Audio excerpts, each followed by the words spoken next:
Okay. Can't believe this is actually happening. Episode one. Episode 1. Can you believe it? After how long, bro? After many years of motivation and you name it, finally it's happening. So this is great. Finally. Finally, it's happening, man. Yeah. Um, Tertiary education, the lie we were sold. They lied to us, man. They lied to us.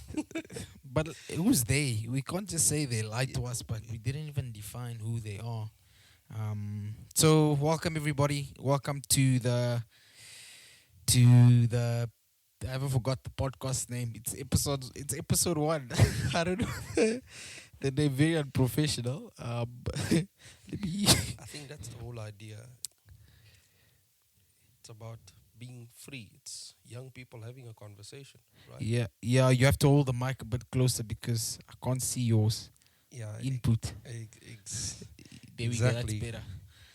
Yeah. That's So better. even our sound system as a whole is even being trial and tested because it's indeed episode 1. So yeah, pretty exciting. I'm excited about this. Super excited. First of all, Jono, thank you so much for coming on the show. The podcast is TRP, the real period. That's the name I just remembered now. But it's where the real talks take place. Yeah, let's quickly talk about the truth about tertiary education. Students now are going to universities now or colleges at the moment. It's open days and all these glamour. But we see Bill Gates was a smart guy. He dropped out. See Steve Jobs, also a smart guy, but he also dropped out. And then we look at ourselves. We consider ourselves as smart people, so we go to university. Is that how the system works, or what do you think? I think there's two sides to the story. I don't see it as as a flat lie.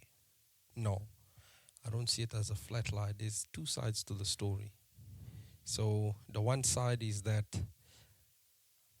the high schools don't really give the true picture of what happens after high school. Okay. Let me give a background quickly. Okay. So the norm is that after high school you go to university or college, okay, and then or you work after high school. But now if you go to university or college, it's the normal things like wow, yo, John went to varsity. That's really cool. Or Peter went to he went to UCT or he went to UWC. Damn, that's so cool. And then we have Sean, who went to go work at a hardware store, and then they laugh at that guy. So that's the norm, especially when you're coming out of matric. Now there's some form of identity crisis, especially in folks, young adults. We tend to find our identity now in education. So if you don't go to a tertiary institution, bro, what are you doing with your life? So that's what's happening right now. Okay. What about you, John? Did you go to university or? That's a good question. I never actually went to university. So, have I ever wanted to go there? Yes, I did want to go there. Why? Because of the norm, just like you're explaining. The norm that, oh, now after high school, I applied here, and yeah, they provisionally accepted me. I'm going to university. You get that excitement that you going according to the norm. What Yeah. what varsity did you get? So I applied at CPUT. That was the only varsity that I applied for because I didn't want to apply at UWC because I was a bit afraid of um, I was a bit afraid of being declined. Yeah, I had that fear of being declined on things and all that. But of course, I've grown past that. But that was the two institutions that I applied at. Um, UCT, I actually wanted to apply there as well, but I looked at my marks and I was like, man, I'm possibly number 3 million and something to even be considered. But what did you apply for? UCT. Okay, let's start at CPUT. You mentioned. What did you apply for? So at CPUT, I applied for engineering in computer systems. Oh, just a disclaimer. So John, I won't disclose your high school, but he was like high academic. Can I say that? Like were you good in like I was an average student, when we talk but about average, like above average. 60s and above. Yeah, I was above average, I would say. So 60s and 75s between that. Yeah, but it was fluctuating like wild because I had responsibilities. So, Okay. So you were a head boy, right? I hear the rumors.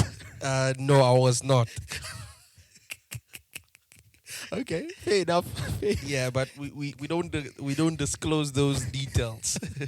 See, okay, that's fine. That's fine. So now tell us, you CPT you applied. What was it? And also UWC, what was it up until to UCT? What and tell us why you didn't apply to Stellenbosch. Oh no, I okay. So let me start off with CPUT first. So CPUT, I applied for engineering in computer systems, and I was provisionally accepted, and I was excited about it. And I was like, man, this is what I want to do. I love computers, so let's see what this is all about. And then I applied for UCT. Well, no, I didn't apply for UCT. Sorry, I didn't apply for UCT.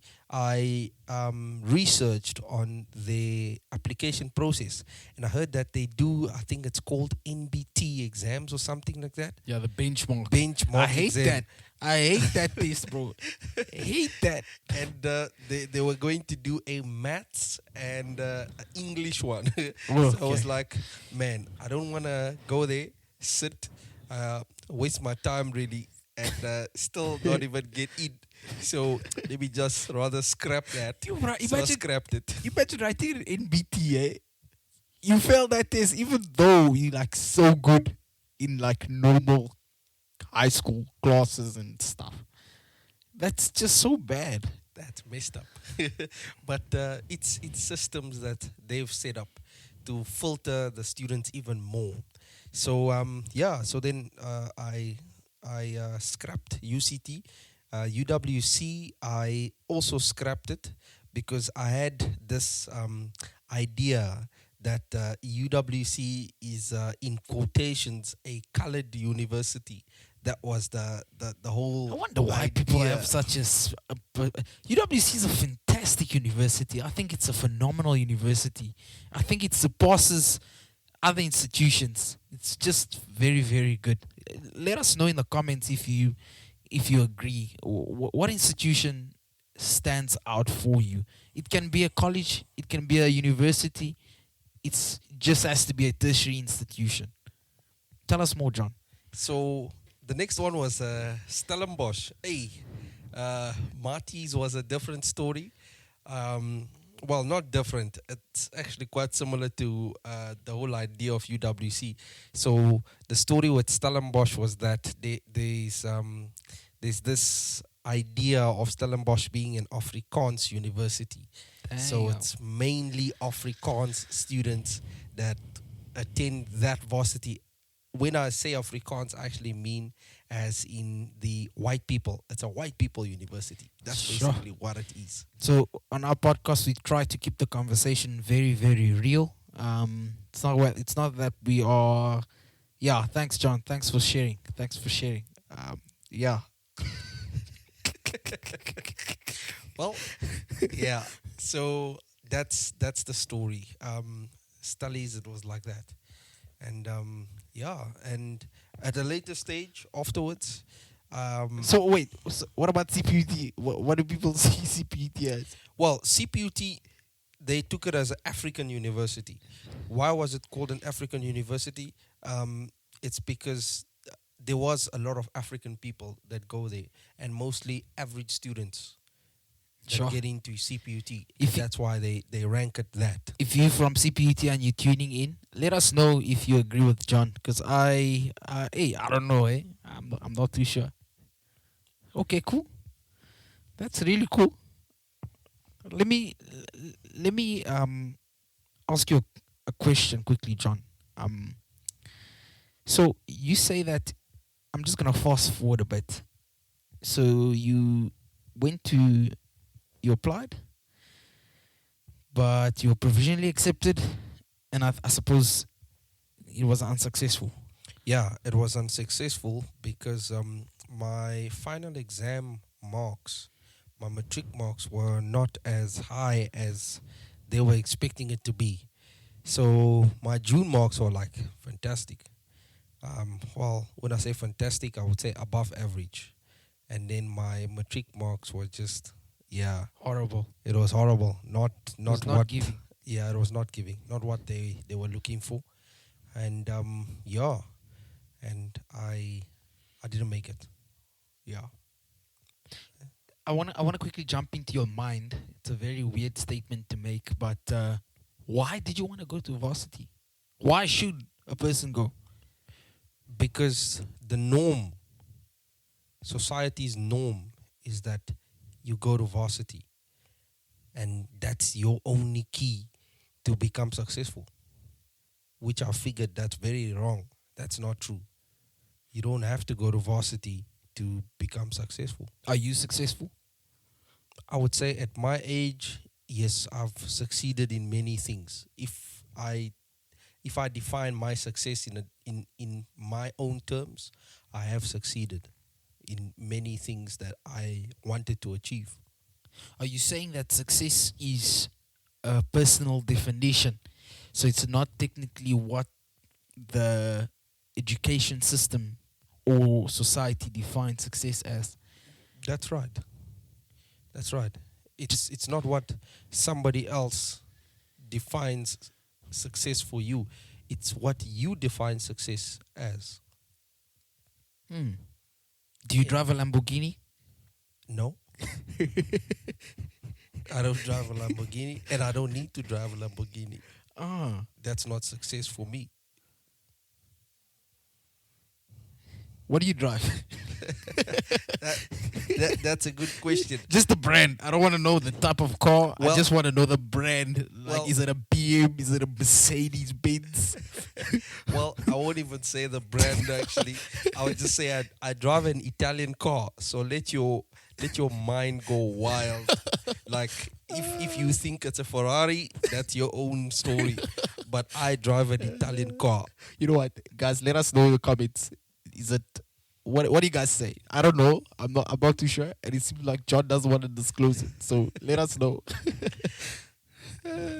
Wow. No, okay. Cool. So we understand.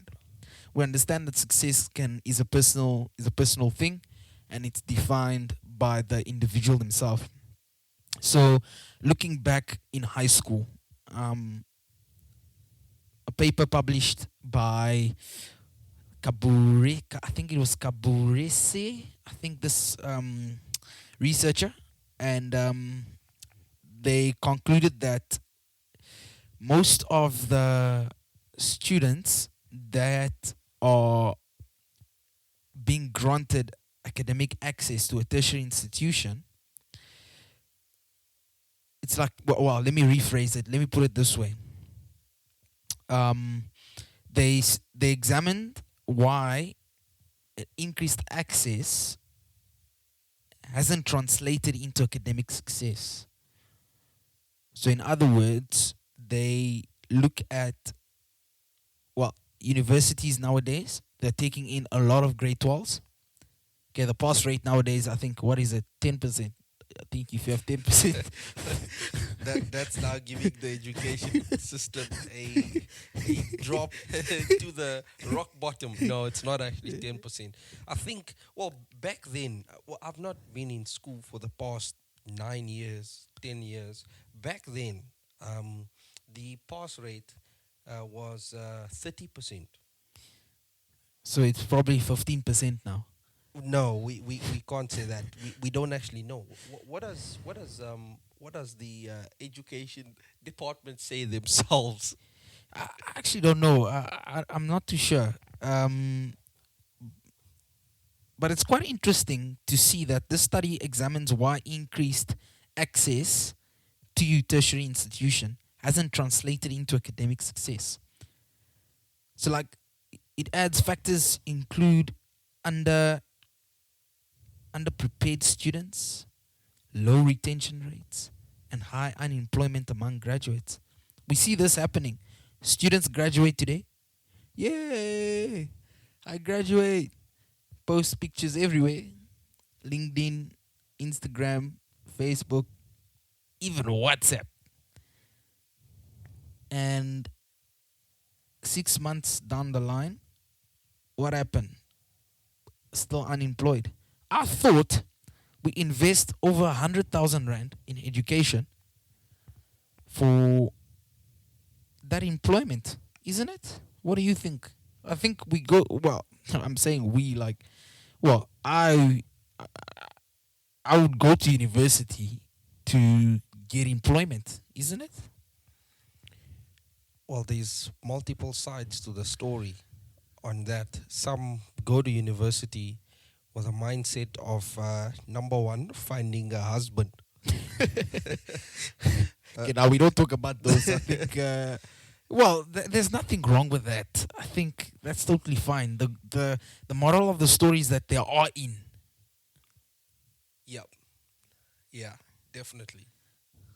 Definitely. But looking at the finish line, so you endure through this marathon, year one, year two, year three, year four, or up until year three. I don't know, depending on your course. And it's time to get employment, to start making the bag, the money, so you can build yourself a future, family, etc. And boom, surprise, surprise, your degree doesn't mean jack. Well, it means something, but now your employer wants you to have 5 years of experience. Yes. So now tell me, how does that work? Yeah, that's the sad reality that we're actually living in at the moment. So you qualify, and then an employer tells you yo, listen, you gotta have 5 years. Even when I started in the IT industry, so I studied for I studied for 11 months from home. Studied 11 months from home, and passed my first IT certification, and then I had another certification that I needed to pass, and I was advised immediately start applying for work. So I went online and got through to Indeed, Gumtree, wherever, and you see here they're looking for a junior IT tech, and they say this person needs to have 5 years experience. Damn. And then you're like, wait, a junior needs to have 5 years experience. It doesn't add up. Wait, so let me quickly try to understand your career, John. So you say you are in the IT industry. So I know, folks. Okay, let's work with this unit because I wanna try to get an understanding because I know people make a lot of money in IT. So when I talk about double digits, double digits. What does that even mean?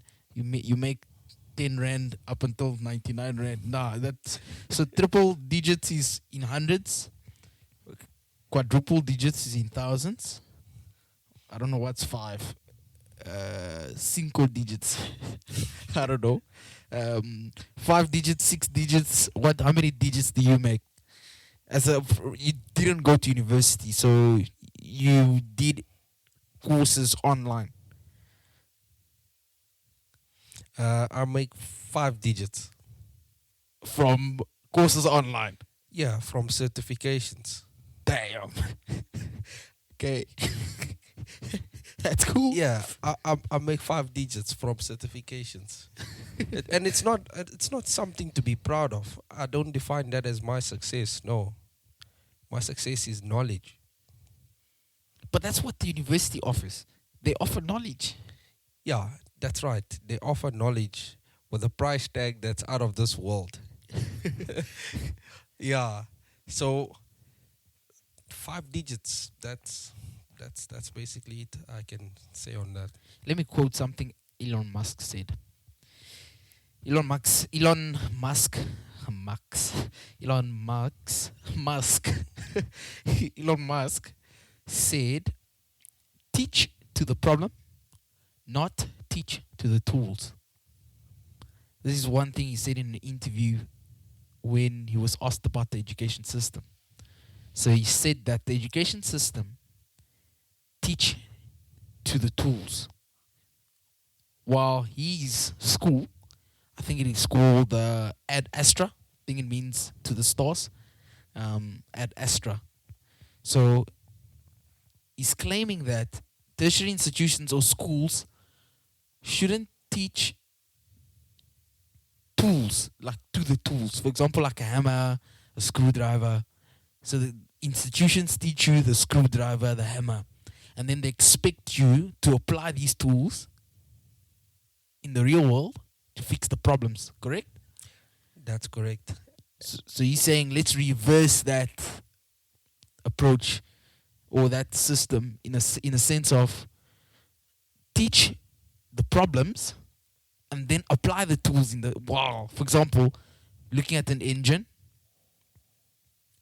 in a classroom, and at the same time you bring out the screwdriver.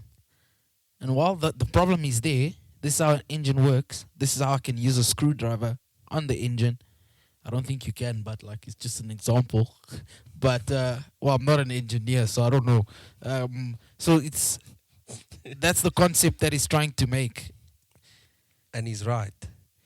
He's right. Like from my perspective of life and studies and work, when after I studied, I got my certifications, and I started working. The first year of work, I felt like I knew nothing, and I was studying absolutely nothing, basically, compared to the real world of things that we were doing. So he's right. Elon Musk is right that teach the problem, right? And how to solve the problem afterwards. I don't know if that was your Well, your quote. teach the problems, but the students should learn how to apply the tools. Yes, how to apply the tools to solve that problem. Exactly. Yes, Not just being taught the tools. not just being taught the tools. Yeah, Because we've been taught algebra, we've been taught how to find x. Like, since when? How do we find x in? When I go to the shop at Pick and Pay or Checkers, how do I apply find x? yeah. How do you find X there? Yeah, you walk around with your trolley until you see X. Yeah, dude. Yeah, that's exactly that. So Yeah. I don't know. Maybe we probably in the scope or field where we do not know. Maybe those tools were a waste. Well, I would say they were not a waste actually. Like I look at how I approach problems. So with some IT problems that we get, you get an issue whereby you've got the result, which is the problem or the error message, and you have to find X basically, as in find the missing piece of the puzzle to understand how that problem was caused. I don't know if you get what I'm saying. So it's actually an equation. So this plus this, your mouse plus your keyboard, plus your screen and your computer box equals a computer. But now the mouse is missing and the cursor on the screen is not moving. You need to find the mouse. I don't know. Well, I don't know if that makes sense. but at yeah. the same time, we do this in maths class. This is not tech class. They don't teach. Well, you learn that in tech class. They're supposed to teach us that in tech class, not in maths class. And I think that's Elon Musk's point, as in do the right teaching, as in structure the education system in a way that it gives the young people or the students the tools, right? Am I correct? Well, I it hope teach them how to apply the tools. how to apply the tools, yeah. Not just to give them the tools, sorry. That's correct. Yeah, not to give them the tools. Giving tools to somebody is like giving them knowledge. You just give them knowledge, but then what do you do with the knowledge? You need to learn how to apply the knowledge. Yeah. So that's the thing. Elon Musk is 100% right. He's right. He's right. You have to apply knowledge.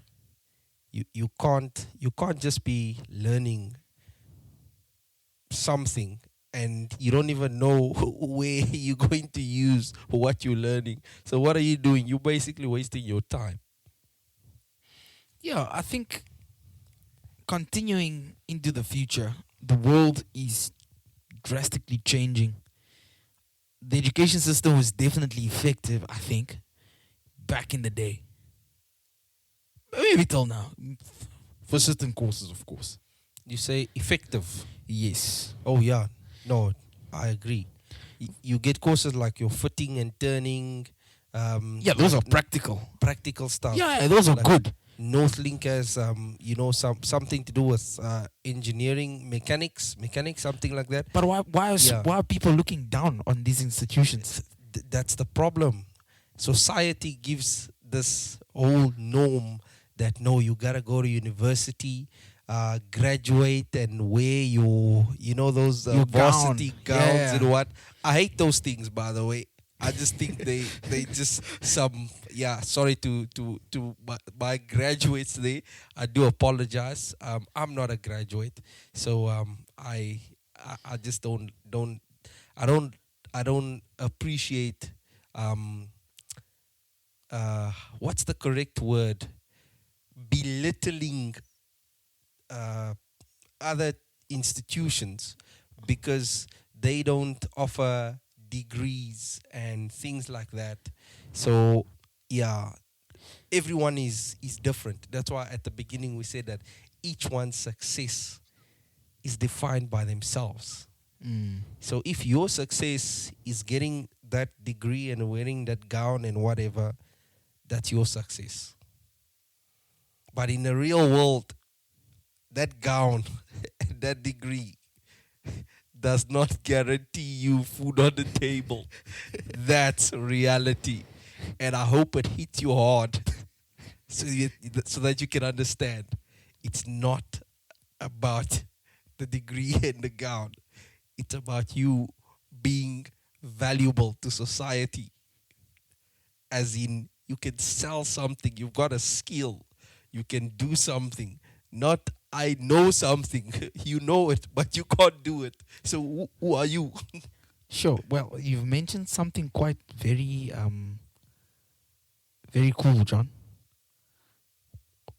In the sense of once you graduate, you claim that you know something. And you are looking for people to use what you know. And also the shock to say is that what you know is not what the industry wants or is willing to apply. You have to learn the job while you're there. That's right. So what's the way forward? What do people do? How does someone who probably graduated last year unemployed, right? Or graduated this year unemployed, or just finished matric, can't get into high school. I mean, can't get into high school. Bro, why you want to go back into high school, bro? You done, bro. You done, bro? What you doing, man? Sorry, I'm going backwards. I meant to say, so you're done with high school and you can't get into varsity or college. What do? Do they just sit back at home? Is that the finish line for them? What do you think? What would you encourage them, or based on your experience? So I sat at home for, I think it was 2 months after high school. 2 months I sat at home. That was January and February. And closer to end of March, that's when things started happening, as in I got up and I was guided, super grateful that I was guided. And yeah, so your question was, what advice? Is that the question? What advice do I give the ones that did not make it for varsity? You know, the so-called varsity, the Yeah, college. don't badmouth the varsity folks. No. Students, well done. Like, big ups to you guys, like, for making it into varsity. Fantastic. I think it's a good thing. Celebrate it, embrace it. Not everybody gets into varsity, but at the same time, we're not saying that that's ceiling. Varsity is not ceiling. So now, for those that didn't manage to get into varsity or college, what now? They're probably wondering, like, what do they do? So technically, yeah, let me leave it there. Yeah. So there's opportunities out there. South Africa, I would say, is blessed with an abundance of tertiary institutions, even private institutions, and there's also programs that the government does. There's I think it's called the Year Beyond, something that the government does with students that have just matriculated. There is, I think that's the teacher assistant one, and then there's many other things as well. But the main point is, don't sit at home. That's the whole idea. Where should they go sit in a park? No, they shouldn't go sit in the park. So when you've graduated, not graduated, it's graduated from high school, isn't it so? Yeah. Yeah, when you graduated from high school, you should have an idea of what you like doing. What about graduating from varsity as well? Same, graduating from varsity as well. You should have an idea of what you like doing. And the thing that you like doing has its own pools of people, its own locations where this thing takes place. It's the same like, for example, I'll give an example of DJs. Like DJs like Oskido, for example. You as a young upcoming DJ, you enjoy DJing. Go and spend time where there's other DJs. Oh, so you're saying surround yourself with the people that you want to be. Surround yourself with the people that you want to be. As difficult as it seems, surround yourself with the people that you want to be. If you know that at that coffee shop, there's always a lot of lawyers sitting there after they ended a court case. So go and sit there. Just have a coffee and just watch people. And there will be one person that will speak to you, or you can, if you're outspoken person, well, not outspoken, but if you are a person that can really start a conversation, go and start a conversation with somebody. I'm like, man, do you always sit here? How's things?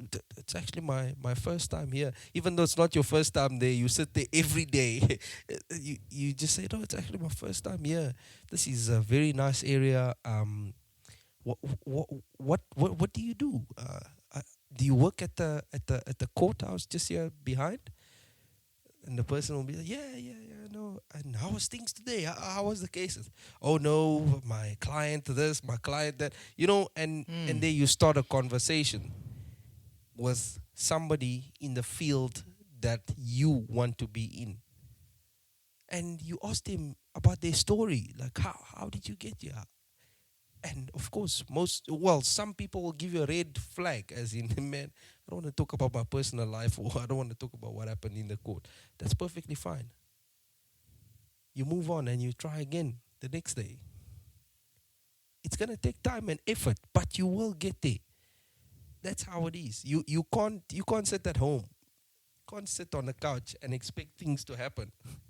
Things just don't happen. A door just don't open. It's either you knock on a door and somebody opens the door, or you kick the door open and the door opens for you.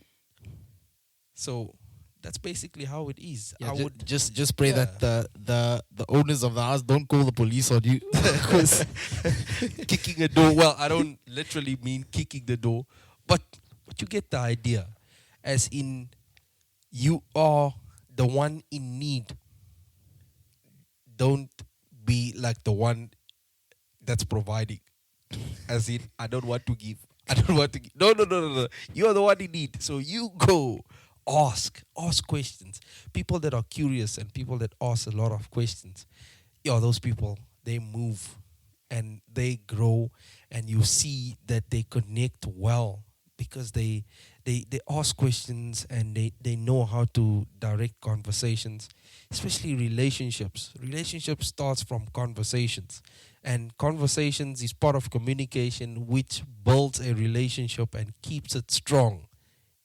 So yeah, that's what I can say to the youngsters, or the graduates of high school that are looking, and varsity, and varsity and also, college. and college, that are looking on moving into the career fields that they want to be in. You need to find the areas, the pools. I'm very strong on my faith, and there is scripture that touches on chasing the wind. What does that mean to you? Sure, that's a tough one. That's a tough one. But the truth is this, with chasing the wind. The truth is this, with chasing the wind. So, I am also a man of faith and A Christian. And I don't just give myself a title. No, I'm not a Christian. I'm actually somebody that follows Christ. A disciple maker. So, yeah. So I will say, chasing the wind is when you are studying or working for money. That's chasing the wind. Money is like the wind. It comes and goes. If you want to know more, you can go and read the book of Ecclesiastes. Then you will see the true meaning of money and life. Fantastic. For those that don't know, the book of Ecclesiastes is after generations, Revelations. Generations on SABC 1. Damn, what books am I quoting here? No, I'm joking, guys. It's not after Revelations. It's actually, I think it's after Proverbs, somewhere close to Proverbs. I think close to Proverbs, yeah. Somewhere there in the middle. Yeah. In the middle. Close to Proverbs. I think it's somewhere there. It's a very fantastic or book. before Revelations. Nah. It's a very nice book. That's that's very informative. John, thank you so much for being the first guest on the Real Period podcast. Thank you very, very much for, first of all, your time, from flying all the way from the UK just to be with us today. Thanks for having me. I think you said that you're flying to New Zealand after this, right? Flying to New Zealand. I've got another podcast there. Fantastic. Yeah, and then I've got a meeting that I've got with a team from Microsoft. Damn. So yeah, That exactly that. You don't need a degree to even work for Microsoft. Wow. Just telling you. So yeah. Sure. And after that, just to let you know, we've got something happening with Amazon as well. What? They are building data centers in South Africa. So yeah, Wow. yeah. That's good. No, we'll definitely keep a lookout for you. And yeah, thanks for the time, John. Thank you very much. Thank you very much.